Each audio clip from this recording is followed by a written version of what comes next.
Continuando con nuestro repaso, vamos a hablar ahora los puntos clave de aparato locomotor, es decir, del miembro superior y del miembro inferior.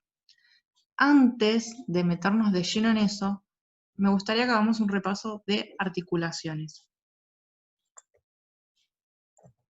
Las articulaciones se definen como la unión de dos o más estructuras que pertenecen al tejido esquelético.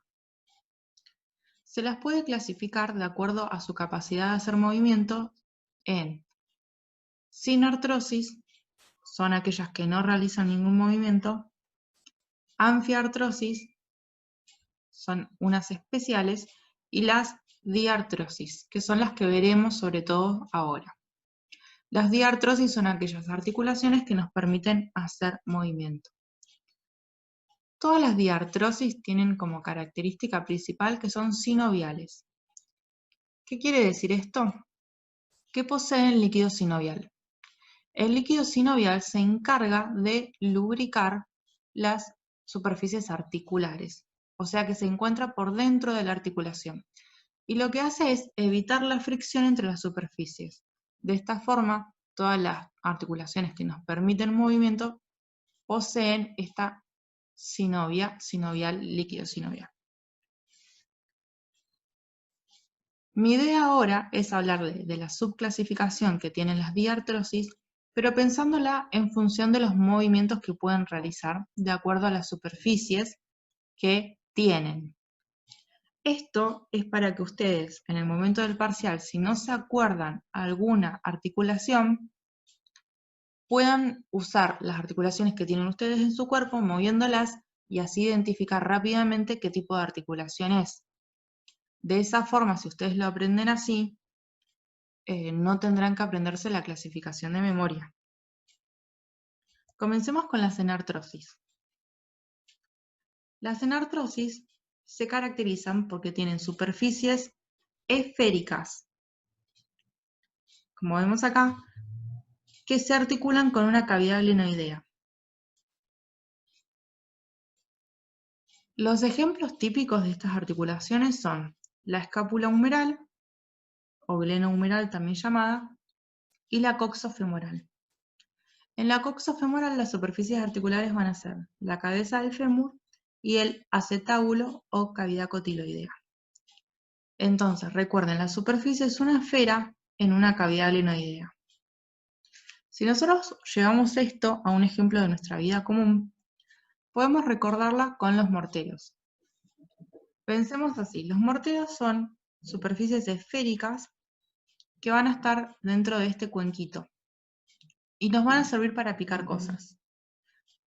Pensemos entonces qué movimientos hacemos nosotros con nuestros morteros para poder picar estos elementos. Y piensen, al ser una esfera y tener amplitud de movimientos, nos permite hacer tanto llevarlo para adelante, para atrás, para un costado, para el otro, incluso rotar el mortero y aumentar la fuerza con la que yo puedo picar los elementos. Eso es porque es justamente una superficie esférica en una cavidad. ¿Qué quiere decir esto entonces? Las enartrosis nos permiten hacer movimientos en todos los sentidos, tanto como abducción, aducción, flexo, extensión y rotaciones internas y externas. A la suma de todos estos movimientos se los conoce como circunducción. No es suficiente que ustedes digan que las enartrosis hacen circunducción. Si bien está bien, pero les vamos a preguntar qué movimientos incluye una circunducción. Y ahí es cuando tienen que describir todos. Para hacer una salvedad, me gustaría recordarles que cuando hablamos de abducción con AB es como decir abrir. Y cuando decimos aducción con AD es como llevar adentro la articulación. ¿Sí? Es por eso que podemos separar el codo del cuerpo, digamos, abriendo la articulación del hombro, y luego podemos llevarlo hacia adentro también. Luego seguiremos con estas articulaciones. Acá podemos ver una condilia, una troclear y una trocoide. Comenzaremos con las articulaciones trocleares. Las trocleares utilizan superficies que son de polea. Acá podemos ver una polea. Son discos o ruedas que van a estar suspendidas y que giran alrededor de un eje. Entonces, una polea, piénsenlo así, es una rueda girando alrededor de un eje. En general, las poleas se utilizan para poder levantar pesos sin tener que hacer tanta fuerza. Ahí les marco esta polea. Cuando nosotros vemos ejemplos en nuestro cuerpo, las poleas no son tan exactamente así. Las vamos a ver acá. Pero sí se puede ver eso que es bien redondeado, que está dentro de otro eje. Cuando yo dibujo esquemáticamente esta articulación, puedo ver esto. Acá arriba estaría la polea y donde rota, el eje donde rota es este. Veámoslo entonces cómo funciona. Si se fijan, lo azul sería lo que corresponde a la polea y lo rojo al eje donde está rotando. Este tipo de articulaciones nos permiten hacer flexión y extensión. Son características, por ejemplo, las del codo, las de la rodilla, funcionalmente. Pasamos a hablar de las articulaciones de tipo condilias. En ellas la superficie es elíptica. O sea, ¿qué quiere decir esto? Que tiene forma ovoidea. No es una esfera, sino que está como tomada de los ejes y estirada esa esfera. Como si fuera la forma de un huevo. Eso encaja dentro de una cavidad glenoidea también. El ejemplo típico es la que se da a nivel de la muñeca. Piénsenlo, si una mano está en posición anatómica, ustedes con la muñeca lo pueden hacer. Separarla del cuerpo y volverla hacia adentro. O sea, abducción y aducción. También lo que pueden hacer es flexión y extensión de la misma. Esos son los movimientos que permiten las condilias. Y es justamente por la superficie articular que tiene. Fíjense, ahí está haciendo flexo-extensión y luego puede ser abducción-aducción.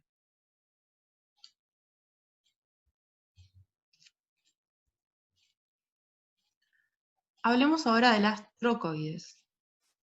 En las articulaciones de tipo trocoides va a haber un cilindro óseo que rota sobre un eje. Acá podemos también ver el cilindro como rota sobre un eje que lo sostiene. En esta parte podemos ver la cabeza del radio con la cavidad sigmoidea menor del cúbito.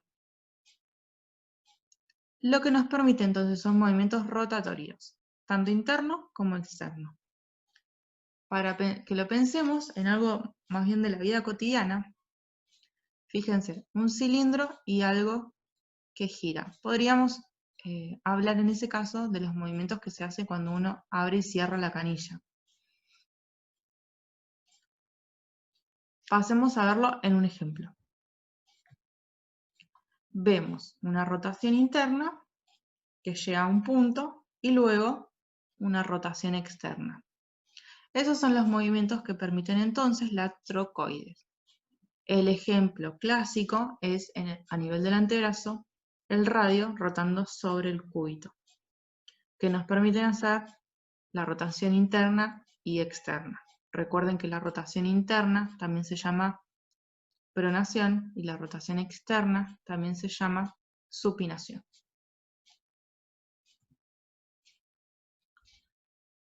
Las articulaciones de tipo encaje recíproco son las que tienen superficies en silla de montar. Acá les puse una silla de montar arriba de un caballito para que se fijen de qué hablamos con esta superficie. ¿Qué quiere decir esto? Hay una superficie que es cóncava que se articula con otra que es convexa.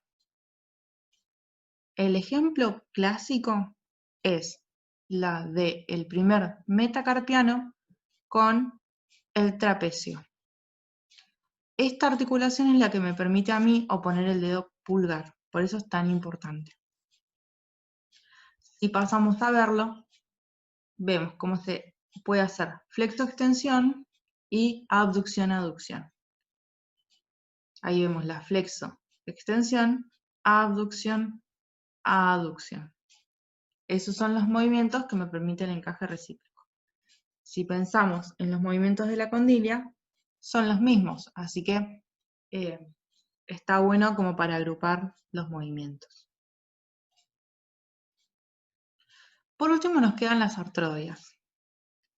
Las artrodias son bastante más sencillas porque son superficies planas. Es como si yo pusiera una hoja arriba de otra hoja. Lo único que puedo hacer con ellas es deslizarlas. Ese es el movimiento que permiten las artrodias. Acá los vemos. Se deslizan entre sí.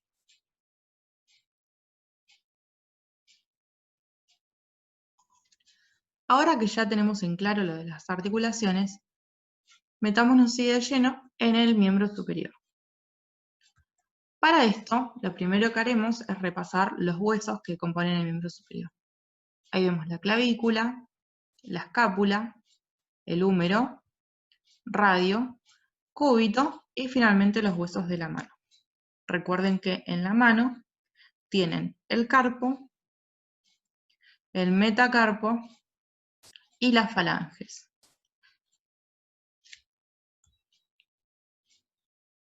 Entre lo que es clavícula y escápula tenemos superficies planas.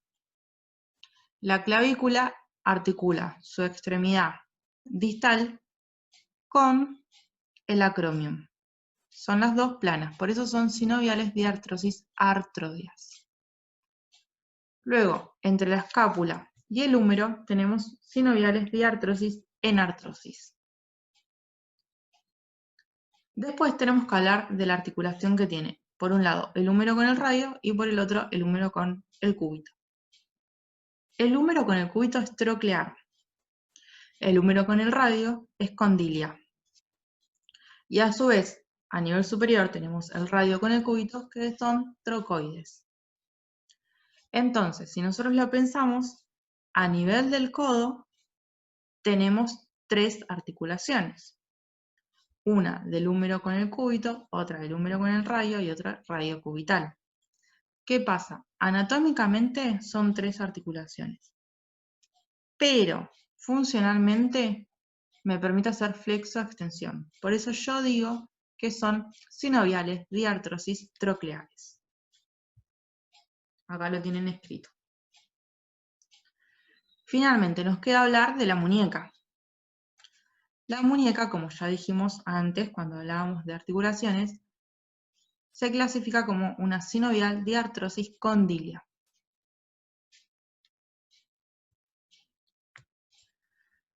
Después, si pensamos los movimientos que podemos hacer con las falanges, sabemos que podemos hacer flexo-extensión en los dedos. Eso es porque son articulaciones de tipo trocleares. En cambio, entre las falanges y el metacarpo, nosotros podemos hacer flexión y también abrir y cerrar los dedos entre sí. Eso es porque son condilias. Luego, a nivel del carpo, los huesos del carpo entre sí son de tipo artrodias. Recuerden que entre el primer metacarpiano y el trapecio es un encaje recíproco. Les dejo un segundo esto por si le quieren sacar una captura de pantalla y seguimos. Los músculos se dividen en regiones. Va a haber músculos de la región del hombro, del brazo, del antebrazo y de la mano. Yo en esto no me voy a meter porque están subidos los teóricos de la cátedra, pero sí voy a hacer hincapié en las cosas más importantes que ustedes tienen que saber. Para entender de lo que yo les hablo, van a necesitar saber cuáles son los músculos. Así que les recomiendo que vean ese video. Primero, quiero hacer referencia del paquete básculo nervioso a nivel del brazo. Esto les pueden llegar a preguntar cómo está formado. Entonces, miramos este dibujo. Lo primero que vemos es que es una vista anterior del brazo. Es un plano superficial, por lo tanto lo que yo veo acá es el músculo bíceps braquial. Yo sé que debajo del bíceps braquial va a estar el coracobraquial y el braquial anterior. Son esos tres músculos de la región anterior. También puede identificar las dos porciones del bíceps, la porción larga metiéndose dentro de la articulación y la porción corta yendo a la apófisis coracoides. En esta parte también puedo ver el pectoral mayor cortado, el músculo deltoides. Muy bien, ahora veo una enorme arteria pasando por el canal bicipital interno. Recuerden que el músculo bíceps tiene en el lado interno el canal bicipital interno y en el lado externo el canal bicipital externo. Cuando yo miro acá, veo esta arteria, que es la arteria humeral. Recuerden, está en el canal bicipital interno. Esta arteria, en esta imagen no se ve, pero se acompaña de dos venas, que son las venas humerales. Y además, vemos este nervio, fíjense que acá hay como una V corta, y de esa V corta nace un nervio, ese es el nervio mediano. Entonces, repasemos, el nervio mediano con la arteria humeral y las venas humerales son las que forman el paquete vasculonervioso del brazo. ¿Qué otras cosas puedo ver yo importantes en esta imagen? A este nivel veo el nervio musculocutáneo perforando el coraco braquial. Eso puede ser que se los pregunten. ¿Cuál es el nervio que perfora al músculo coracobraquial? Recuerden, es el músculo cutáneo. Otra cosa importante que yo puedo ver acá es el nervio cubital yéndose al canal epitropio olecraniano. Todas estas son las ramas anteriores terminales del plexo braquial. Las ramas posteriores recuerden que son el nervio radial y el circunflejo. El nervio radial yo acá no lo voy a ver porque se va al canal de torsión humeral, que está en la cara posterior. Si yo avanzo, recuerden que me quedé en el canal bicipital interno, sigo avanzando por el antebrazo, voy a ver algunas cosas que también tienen que saber. Por ejemplo, que el nervio mediano está ubicado entre los dos músculos palmares, entre el palmar mayor y el palmar menor. Además, también tengo que saber que el nervio cubital, a nivel de la muñeca, está en el canal de Goujon.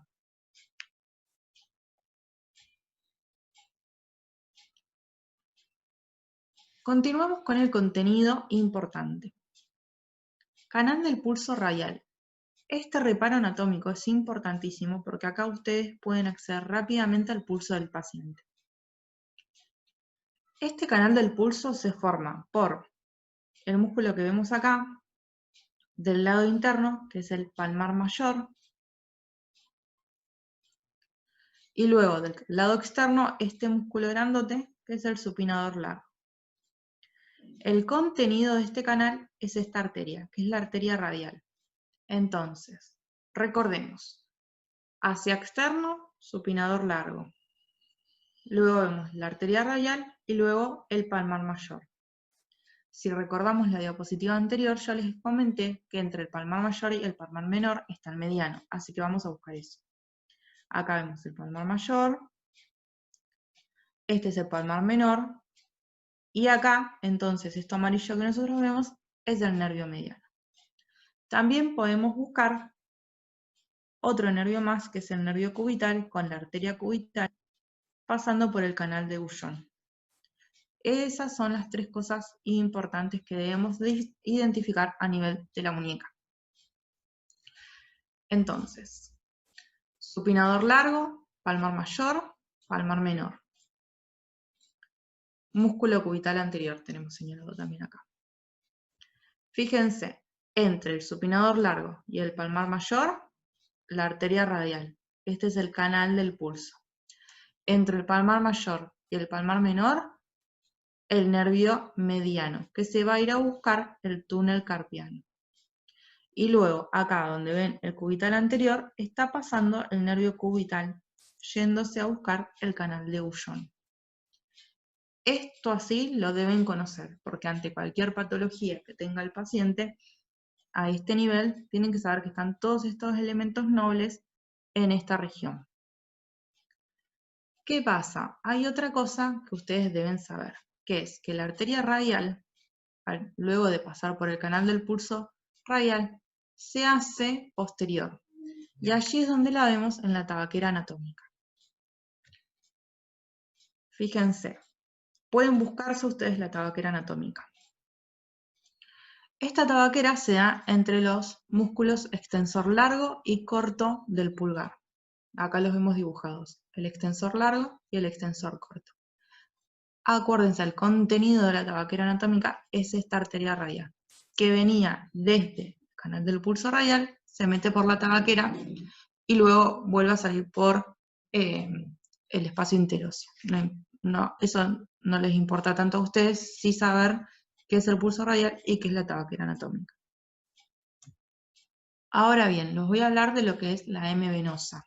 Y para esto, lo que primero que quiero dejarles en claro, que recordemos, es que las venas se forman desde distal hacia proximal.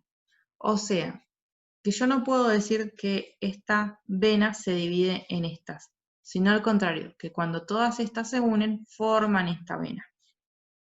Eso es lo más importante que debo conocer de venas. Luego, que hay sistemas venosos que son profundos y superficiales. Las venas profundas coinciden con las arterias que ustedes estudian a lo largo de la cursada. En cambio, las venas superficiales no. Por eso es que debemos conocerlas, porque además son las que ustedes pueden tener acceso más rápidamente en la práctica. Hablemos de la M venosa. Para esto vamos a ir graficando. Esto es externo, esto es interno. Del lado interno voy a tener la vena cubital superficial.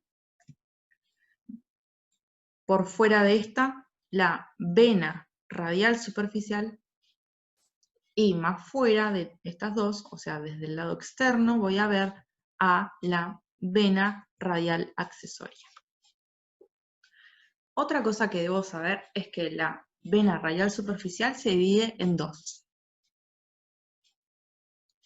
Esas toman distintos nombres. Una se llama media basílica y la otra media cefálica. Cuando la media basílica o mediana basílica se encuentra con la cubital superficial, me van a formar la vena basílica. En cambio, cuando la media cefálica se junta o anastomosa con la radial accesoria, me forman la vena cefálica. Acá vemos cómo se forma la M, y esto es lo que nosotros conocemos como M venosa. Entonces, recuerden lo siguiente, la M venosa se va a formar con la anastomosis entre la radial accesoria, radial superficial y cubital superficial, que van a dar como vasos importantes la vena basílica y la vena cefálica. O sea que se forma desde distal hacia proximal. Es un error muy común el que cometen diciendo que la cefálica da la radial y da la media cefálica. No es así, sino que cuando se junta la radial accesoria con la media cefálica, ahí se forma la cefálica. Si lo vemos en un preparado, esto es interno, esto es externo. Esta que yo veo acá es la cubital superficial. Esta es la radial superficial y esta es la vena radial accesoria. Puedo ver acá como la vena radial superficial se divide en dos. Una es la media cefálica y la otra es la media basílica. Si yo continúo el recorrido de la media basílica, veo cómo se anastomosa con la cubital superficial. De esa forma se forma la vena basílica. En cambio, si yo me posiciono en la media cefálica, veo cómo se anastomosa con la radial accesoria. Estas dos van a formar la vena cefálica.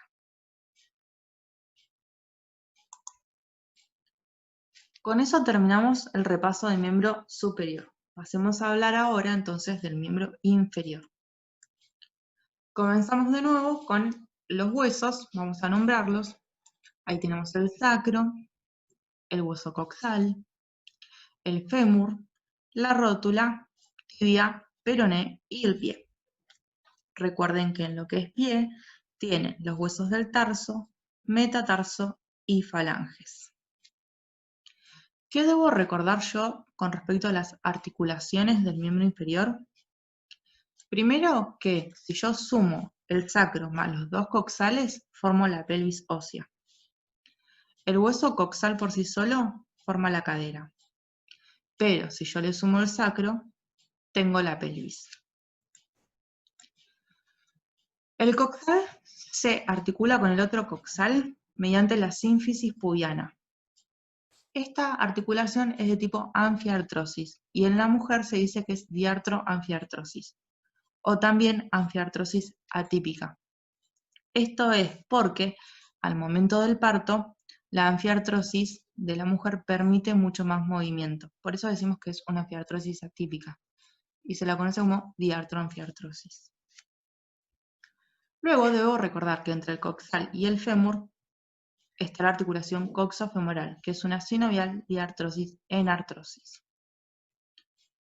A nivel de la rodilla, voy a ver que el fémur se articula con la rótula, con una articulación de tipo troclear, y que se articula con la tibia con una articulación de tipo doble condilia. Si ustedes recuerdan, lo que vimos en ATM era bicondilia. Esta es doble condilia. La diferencia es que en la bicondilia los cóndilos están enfrentados. En cambio, en la doble condilia los cóndilos están juntos y actúan de la misma forma haciendo fuerza. O sea, que yo puedo decir que anatómicamente son dos articulaciones. Pero funcionalmente es una sinovial diartrosis troclear, porque solamente me permite movimientos de flexo-extensión. Luego tengo las articulaciones de tibia con perone, que lo importante de esto es que en la extremidad distal forman la mortaja tibia peronea, que esa nos sirve de superficie articular para el astrágalo, que es un hueso del tarso. Entonces, a nivel del tobillo, podemos definir entonces una articulación de tipo sinovial diartrosis troclear.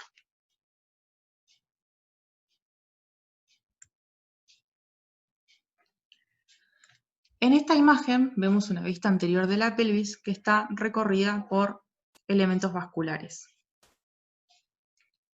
Voy a hablarles brevemente de esto porque después quiero pasar a hablar de topografía de miembro inferior, que son preguntas de exámenes siempre. Acá vemos la arteria aorta, cómo desciende y se divide en las dos arterias ilíacas primitivas, o también llamadas ilíacas común. La ilíaca común de cada lado, a su vez, vuelve a dividirse en una ilíaca interna, que es esta de acá, y otra ilíaca externa. La ilíaca interna se va a distribuir en lo que es región glútea.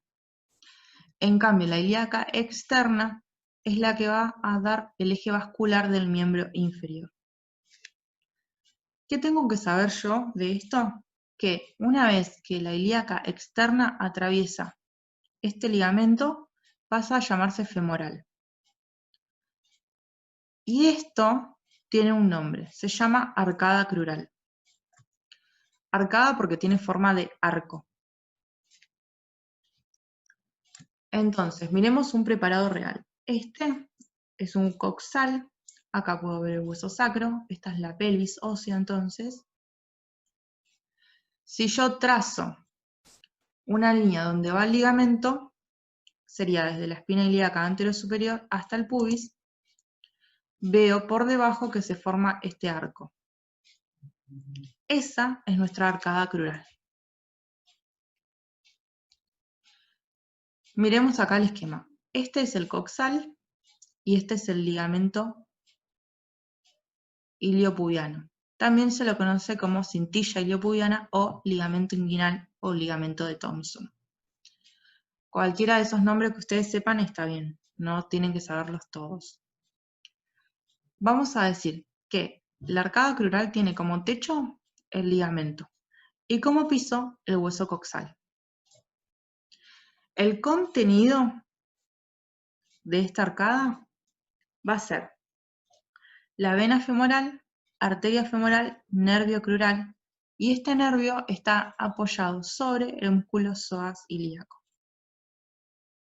Esta arcada crural, como ustedes ven, está dividida en dos partes por otro ligamento, que es el iliopectíneo. Entonces, desde el ligamento iliopectíneo hacia el lado externo, es un compartimento músculo-nervioso. En cambio, del lado del ligamento iliopectíneo hacia interno, es bien vascular. A esta altura también puedo encontrar un ganglio que acá no está dibujado, que es el ganglio de Cloquet.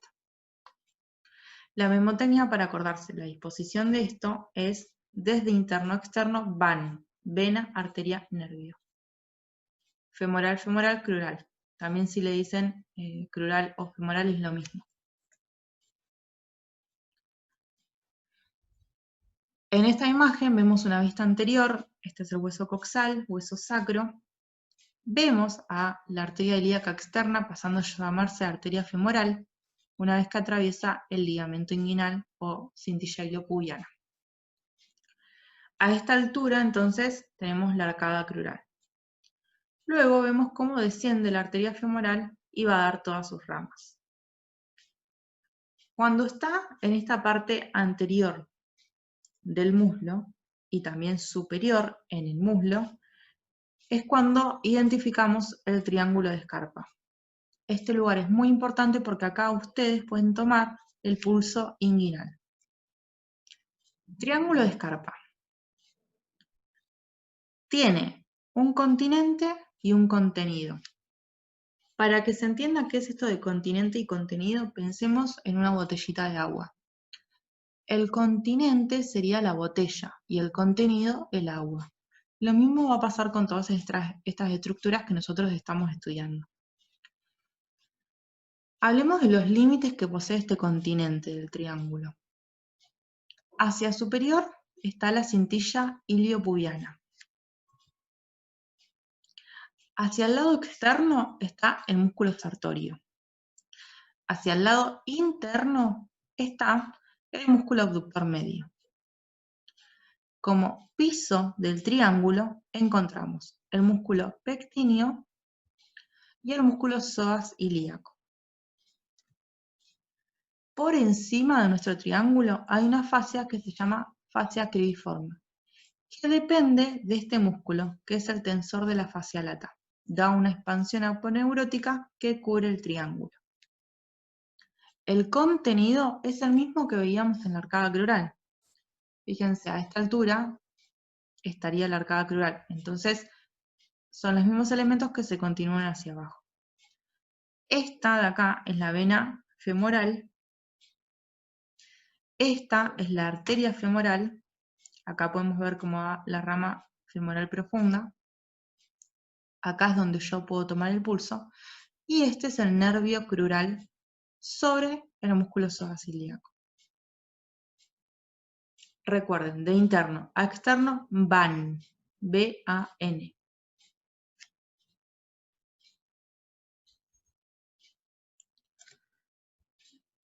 Luego de que la arteria femoral abandona el triángulo de Scarpa, se va hacia la región poplitea.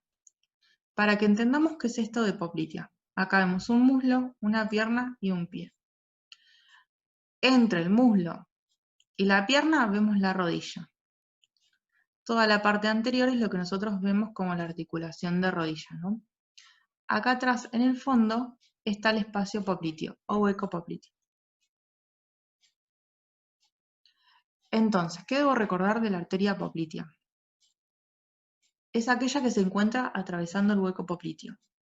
Luego llega al arco que hace el músculo sóleo y a partir de allí se divide en sus ramas terminales. Antes de dividirse en sus ramas terminales, da ramas colaterales que sirven para irrigar todo lo que es la articulación de la rodilla. Acá vemos la extremidad distal o epífisis distal del fémur, la rótula, tibia y peroné. Todas estas arterias que están recorriendo la articulación son ramas de la arteria poplitea. Dijimos que esta arteria se encuentra ubicada en el hueco popliteo, así que vamos a hablar ahora del hueco popliteo. Esto es interno o medial, esto es externo o lateral. Esto es superior, esto es inferior. El hueco popliteo es un espacio topográfico con forma de rombo en el cual está la arteria poplitea y nos sirve también para tomar el pulso popliteo. Tiene como límites hacia superior e interno al músculo semimembranoso y semitendinoso. Hacia superior y externo al músculo bíceps crural y hacia inferior interno el gemelo interno, inferior externo el gemelo externo. De esta forma se forma el rombo. Semitendinoso con semimembranoso, superior interno, bíceps crural, superior externo, y los gemelos son inferiores. Acá la memotecnia, para acordarse el contenido, es NBA. Nervio, vena y arteria. El nervio que transcurre por dentro del espacio popliteo o hueco popliteo se denomina nervio ciático popliteo interno. El nervio ciático popliteo externo abandona el hueco popliteo, no forma parte de él. Muy bien, la arteria poplitea se divide después en sus ramas, que son la tibial anterior y el tronco tibioperoneo. ¿Qué me tengo que acordar de eso yo? Que la tibial anterior da como rama a la arteria pedia. Esta arteria pedia me sirve para tomar el pulso.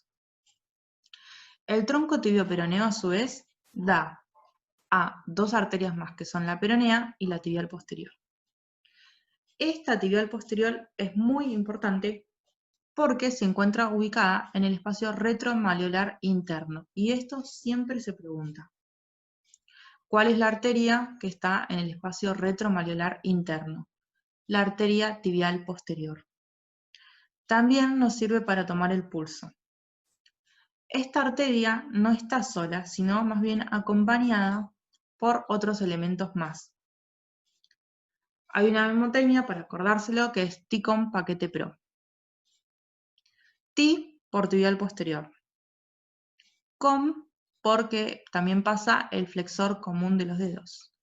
Paquete porque es todo el paquete tibial posterior. Acá puedo ver la arteria, las dos venas y el nervio tibial posterior. Y el pro es por el tendón del flexor propio del dedo gordo. T con paquete pro. Todo eso es el paquete tibial posterior que pasa por la región retromalleolar interna. Acá podemos ver los pulsos. Este es el pulso inguinal. Este es el pulso popliteo. Pulso tibial posterior y el pulso de la arteria pedia. Hablemos rápidamente sobre el sistema de drenaje, o también llamado venas. Las venas, como ya dijimos en miembro superior, pueden estar ubicadas en un sistema superficial o uno profundo. Con respecto al sistema profundo, los nombres que toman son similares a los de las arterias. Estos lo pueden repasar mirando los videos. En tanto, el sistema superficial sí tiene otros nombres que en este caso, en miembro inferior, son el sistema de las venas, safena interna y safena externa. Lo que tienen que recordar ustedes es a dónde drena cada safena. La safena interna vuelca su contenido en la vena femoral y la safena externa vuelca o drena en la vena poplitea, ¿sí? Ahí a nivel del hueco popliteo.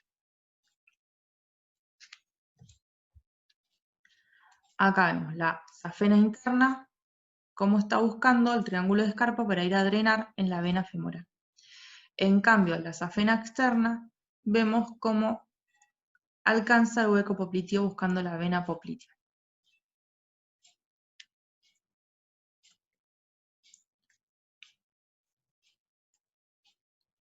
En esta imagen podemos ver una región glútea. Si aprovechamos para repasar los músculos de la región glútea, vemos el glúteo mayor, glúteo medio, glúteo menor, músculo piramidal o también llamado piriforme, el gémino superior, obturador interno, gémino inferior y cuadrado crural. Esto se los muestro porque así entendemos mejor cuando hablamos de región de seguridad glútea. Nosotros tenemos que saber sobre todo este músculo, que es el piramidal. Fíjense cómo debajo del piramidal nace un nervio. Este es el nervio ciático mayor. El nervio ciático mayor proviene del plexo lumbosacro. Cuando emerge, lo va a hacer atravesando el borde inferior de este músculo. En esta imagen no se ve, pero en la parte del borde superior del músculo está la arteria glútea, que es rama de una de las ilíacas que veíamos al principio cuando estuvimos hablando de esto. A esta altura también pueden encontrar la arteria isquiática o glútea inferior. Entonces, en la práctica profesional de ustedes es importantísimo que sepan dónde está este músculo, porque tanto por encima como por debajo de él hay estructuras que son súper importantes. Por eso, cuando ustedes tengan que dar una inyección a nivel de la región glútea, lo más importante es estar lejos de este músculo. ¿Cómo van a lograr eso? Si se fijan, trazamos una línea vertical y una horizontal, y lo que nos queda más lejos es la parte superior y externa. A esa parte superior y externa la volvemos a trazar en líneas para dividir cuadrantes. Y luego volvemos a tomar el cuadrante superior y externo. Acá lo podemos ver de una forma mucho más esquemática. Tenemos las regiones glúteas, vemos cómo se traza una línea vertical y una horizontal. Se me divide así la región glútea en cuadrantes.